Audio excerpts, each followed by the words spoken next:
बोकारो दिन भर में आज गरबा खेलने पर मिलन मंडप बैंक्वेट हॉल में छापेमारी बताएंगे।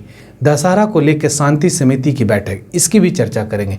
नमस्कार, मैं हिमांशु हाजिर हूं बोकारो दिन भर लेकर। बोकारो की सुर्खियों में अनोखे तरीके से दिन दहाड़े लूटपाट का मामला, खाद्य सुरक्षा पदाधिकारी द्वारा छापेमारी, इसकी भी बात करेंगे। साथ ही साथ कोरोना की स्थिति भी जानेंगे। चर्चा और भी खबरों पर होगी, लेकिन उसके पहले जान लेते देश और दुनिया का हाल। अब बच्चों को भी लग सकेगी कोवैक्सीन। 2 से 18 साल तक के लोगों को वैक्सीनेशन को मंजूरी। दिल्ली से पाकिस्तानी आतंकी गिरफ्तार। AK-47 सहित कई हथियार बरामद। दिल्ली सरकार के ऊर्जा मंत्री सत्येंद्र जैन का दावा, केंद्र ने देश के सभी प्लांट का उत्पादन एक साथ आधा किया।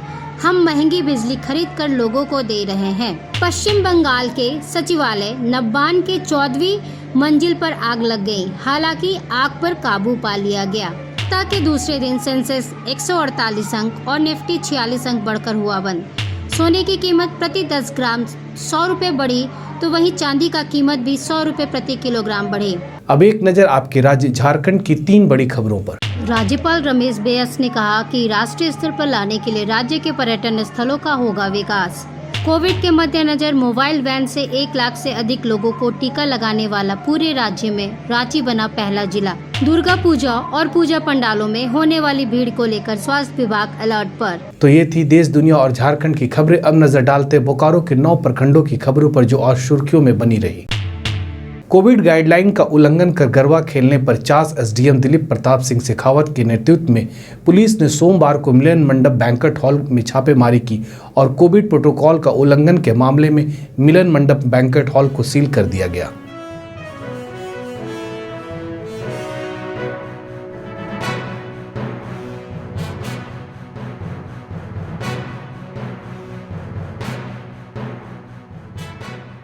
आगामी जो हमारा दुर्गा पूजा का त्यौहार है और जो दशहरा का त्यौहार है, उसको लेकर हमने विभिन्न तरह की जो गाइडलाइंस हैं जो हमारे झारखंड सरकार ने दी है, उनमें एक मुख्य गाइडलाइन ये है कि गरबा, डांडिया इत्यादि का जो है फंक्शन वो नहीं आयोजित किया जाएगा और कोई भी प्रोग्राम जो आयोजित किया जाएगा वो सब डिविजनल ऑफिसर की अनुमति के बाद ही उसे हम स्वीकृति देंगे। तो यहाँ पे पता चला, सूचना हमें मिली, तो फिर यहाँ पे औचक निरीक्षण करने का हमने फैसला लिया और यहाँ पता चला कि बिना अनुमति के यहाँ पे गरबा डांडिया का प्रोग्राम हो रहा था, जिसमें कई लोग कई महिलाएं जो हैं वो सम्मिलित थी।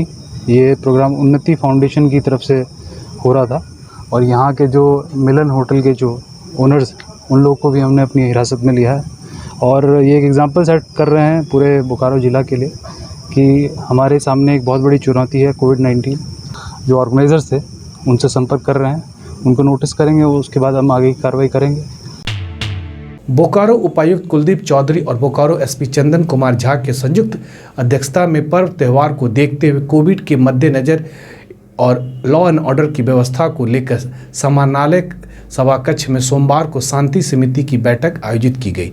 इस बैठक में इस जिले के सभी थाना प्रभारी, ब्लॉक स्तर के सभी पदाधिकारी के साथ साथ पूजा समिति के सदस्य भी मौजूद थे।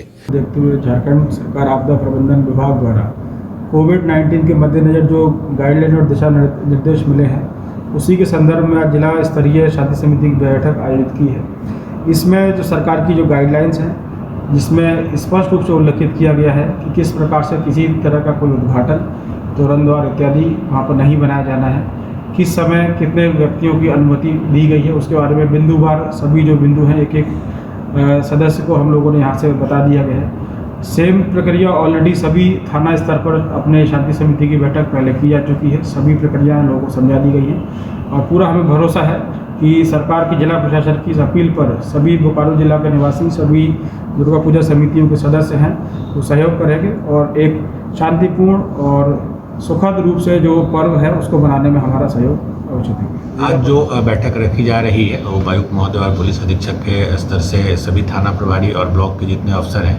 उनके साथ और जिला स्तरीय शांति समिति के साथ बैठक की जा रही है। जैसा कि क्लियरली बताया गया है, जो गाइडलाइन सरकार की तरफ से हम लोग को मिले हैं वो सभी लोगों को ब्रीफ किया जाएगा और हम लोग एक अंडरटेकिंग भी ले रहे हैं। कल चास एरिया में इसको सर्व किया गया एक नोटिस की तरह कि इसका अनुपालन नहीं करने पर उन पर कार्रवाई होगी।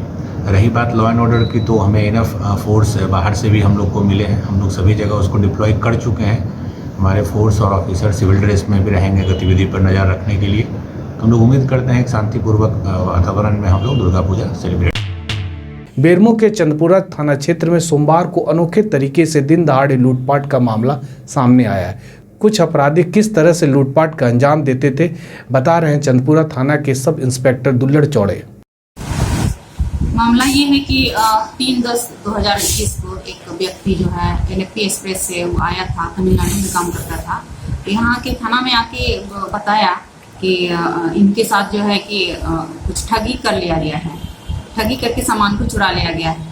इनके द्वारा बताया गया है कि जब ये स्टेशन पे उतरे तो 2 आदमी इनको मिले जिनके हाथ में बैग वगैरह भी था। इन्होंने बताया कि आपको कहाँ जाना है, ये बोले कि हमको गुमिया जाना है। बोले कि हम लोग को भी गुमिया जाना है, हम लोग के पास एक कार है, इसमें आप साथ में जा सकते हैं, आपको कम भाड़ा में हम लोग पहुँचा देंगे। ये सीधा साधा व्यक्ति था, ये उसके झांसे में आ गया और ये लोग जो है लोग दोनों मिलके इस व्यक्ति को वादी को कार के पास लेके गए, फिर कार में बैठाया, फिर रास्ते में उसको बोला कि वाहन चेकिंग है आगे में, आप हम सबको सामान का एंट्री कराना पड़ेगा।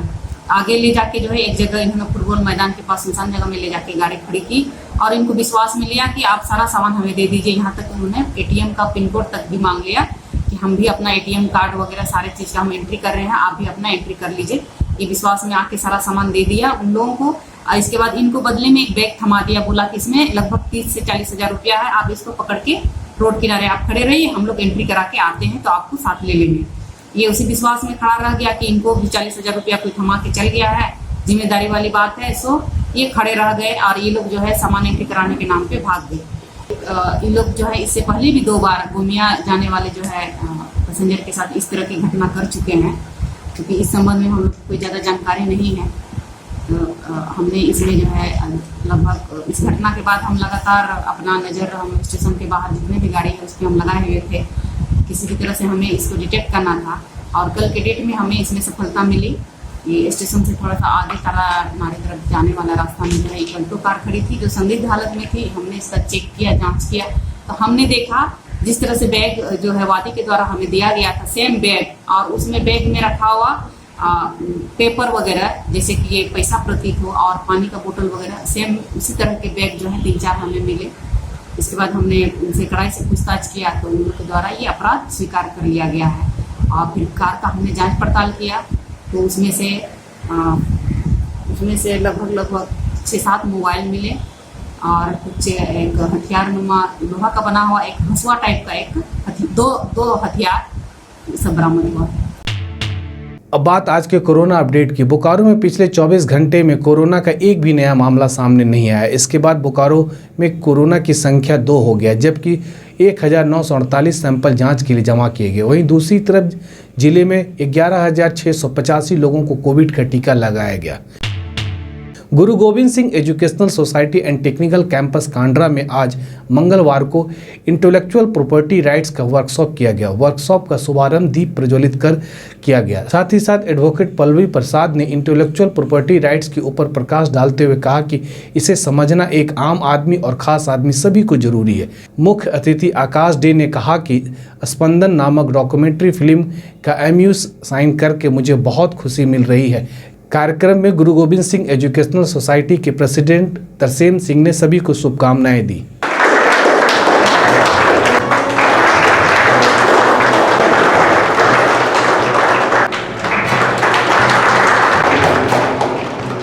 But this is about professional intellectual rights, and this pertains to all of us, you, I, and to different kinds of professionals. May they be the doctors, may they be the engineers, may they be the lawyers, and also to artists. And the framework for intellectual property rights is very large. MOU बना है, हम जितना भी चाहें और जितना हमसे प्रयास हो सकेगा सब लोग हम हाथों से हाथ मिला के आगे बढ़ाने का प्रयास करते रहेंगे।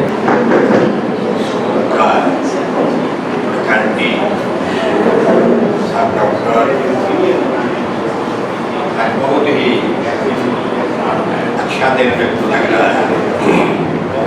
इसी मंच में कभी मैं जाके इसमें अवसर होता था कि जाके कुछ बोलिए।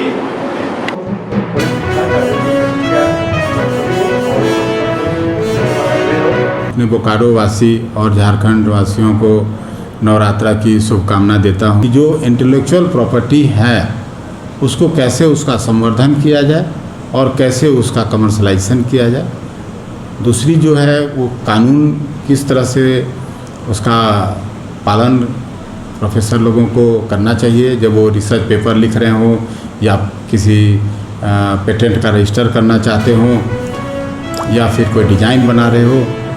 और तीसरी जो बात है नेशनल इंटेलेक्चुअल राइट प्रॉपर्टीज किस प्रकार देश का विकास में जो हम सब साइंटिस्ट रिसर्चर और प्रोफेसर्स हैं योगदान दे सकते हैं। अनुमंडल पदाधिकारी चास्त दिलीप प्रताप सिंह शेखावत के निर्देश में खाद्य सुरक्षा पदाधिकारी जिला परामर्शी तंबाकू नियंत्रण कार्यक्रम बोकारो के द्वारा सोमवार को बोकारो स्टील सिटी की कोऑपरेटिव कॉलोनी और चास नगर निगम के चौक बाजार में छापेमारी अभियान चलाया गया। छापेमारी के दौरान प्रतिबंधित पान मसाला, मिठाइयों की दुकान और होटलों में जांच की गई। अब जान लेते हैं बोकारो जिले के तापमान। मौसम विभाग के अनुसार आज का अधिकतम तापमान 33 डिग्री सेल्सियस और न्यूनतम तापमान 24 डिग्री सेल्सियस रिकॉर्ड किया गया। आज का comment of the day Harish Chandra Kisku द्वारा किया गया है, जिन्होंने 11 अक्टूबर को बोकारो टाइम्स के यूट्यूब पर कमेंट किया था। उन्होंने लिखा है, सर जी आपको और आपके बोकारो न्यूज परिवार को तहे दिल से धन्यवाद देते हैं। सर हम कहना चाहते हैं कभी कभी पेटरवार एरिया के गांव देहात का भी खबर दिखाइए। हरीश जी हमारे साथ जुड़े रहने के लिए आपका धन्यवाद। और मैं आपको बताऊं कि बोकारो दिन भर में बोकारो के सभी प्रखंडों की खबरों को दिखाते हैं। फिर भी आपका सुझाव मानते हुए हम बोकारो दिन भर के में पेटरवार की खबरों की संख्या बढ़ाने की कोशिश करेंगे। बने रहे हमारे साथ। आप अपने आसपास की घटनाएं और समस्याओं को आप हमें व्हाट्सअप कर सकते हैं। हमारा व्हाट्सअप नंबर है 9334210302। इसी तरह बोकारो के तमाम खबरों को जानने के लिए आप हमारे चैनल बोकारो टाइम्स को लाइक करें, सब्सक्राइब करें और शेयर करें। फिर मिलेंगे बोकारो दिन भर में सोमवार से शुक्रवार रात 8 बजे। तब तक के लिए नमस्कार। बने रहें TheTimesMedia.com पर। आप हमें फेसबुक और यूट्यूब पर भी देख सकते हैं।